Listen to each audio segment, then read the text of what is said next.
واقعہ کرتاس کیا ہے، اس کے اسباب و علل کیا ہے، اس کے معاملات کیا ہیں، ذرا پہلے یہ سنیے۔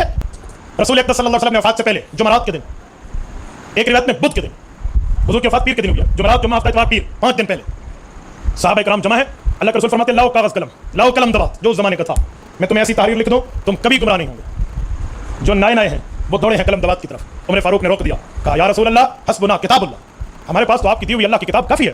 میں کہتا ہوں جی ہاں، رسول اللہ نے قلم دوات مانگا تھا، نے فرمایا تھا ہمارے لیے اللہ کی کتاب کافی ہے، تو ٹھیک فرمایا تھا، ہمارے لیے اللہ کی کتاب کافی ہے تو ٹھیک فرمایا تھا۔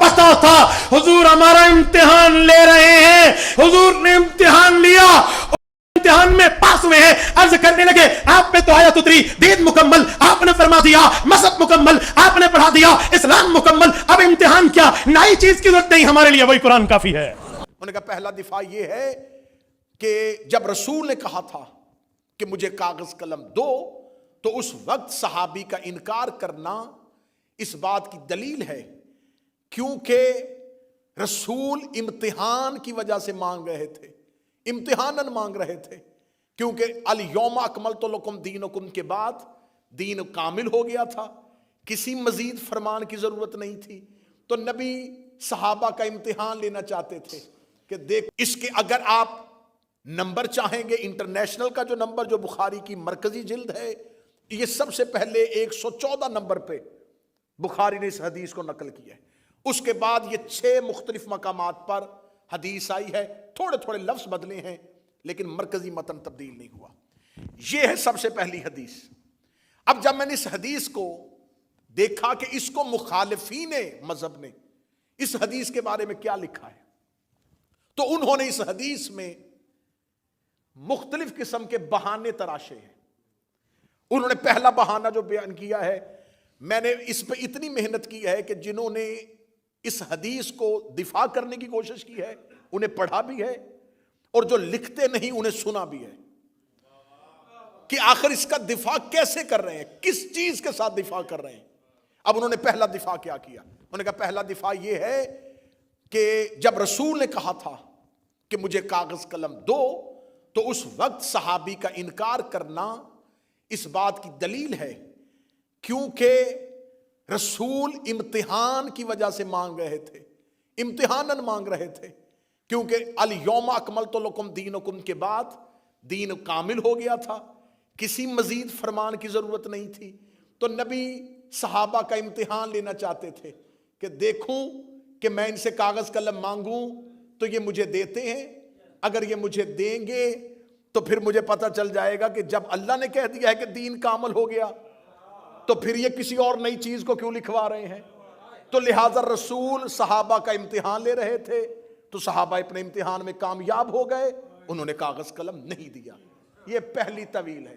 جامع الازہر مصر سے شروع کروں گا اور مرزا محمد علی انجینئر تک آ جاؤں گا جنہوں نے اس حدیث کو دفاع کرنے کی کوشش کی، دوسری طویل بیان کی۔ انہوں نے کہا دوسری وجہ یہ کہ حضرت عمر ابن خطاب سمجھ گئے تھے، ان کی دور اندیشی تھی کہ رسول اللہ کہیں کچھ ایسا نہ لکھ دیں جو بعد میں امت اس پر عمل نہ کر سکے اور گناہگار ہو جائے۔ یہ ہے دوسری تعویل۔ آئیے اب چلتے ہیں تیسری تعویل کی طرف۔ موضوع پسند ہے یا نہیں پسند ہے؟ تیسری تعویل کی طرف۔ تیسرا بہانہ کیا کیا؟ ان کا تیسرا بہانہ یہ ہے کہ جب رسول کہہ رہے تھے کہ کاغذ قلم لاؤ، اور اس وقت جو انکار کیا گیا وہ اس وجہ سے کہ رسول اس وقت شدید بیمار تھے اور صحابہ نبی سے بہت محبت کرتے تھے، انہیں خبر تھی کہ اگر نبی کچھ لکھیں گے تو نبی کو لکھنے میں تکلیف ہوگی، تو لہٰذا انہوں نے نبی کو لکھنے سے منع کیا۔ یہ ہے تعویلیں، یہ ہے بہانے۔ میری آواز صرف حسینیت تک نہیں، دنیا میں پھیلے گی۔ آپ کی وساطت سے میں پیغام پہنچانے لگا ہوں اپنے اہل سنت بھائیوں تک۔ تمہیں رسول کا واسطہ ایک شخص کو بچانے کے لیے،